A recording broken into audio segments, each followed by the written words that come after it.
hold på 5 til Østrig. Tidligere på dagen der afpudsede nogle af deltagerne formen på Vallensbæk Sø, og de demonstrerede andre facetter af vandskisporten.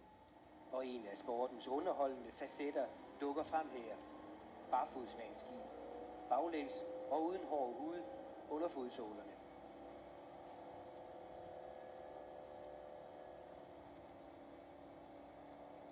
Og det kan også gøres forlæns med tungen lige i munden og rotation i kølvandet.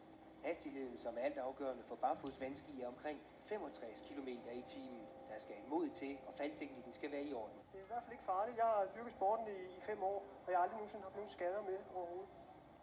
Så det er det i hvert fald ikke. Der er ikke skader til konkurrencer heller. Altså, man kan altid selvfølgelig, når man går med 65 km i timen, kan man være uheldig og falde og slå sig. Men det er sjældent, det sker. Men det kan man med alle ting jo.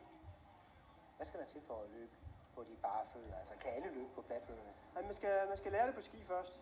Det skal man. Så har vi har et bum, som man kan spænde ud på siden af båden. Så er det nemmere at lære. Så hvis man får noget kyndig instruktion, kan de fleste lære det.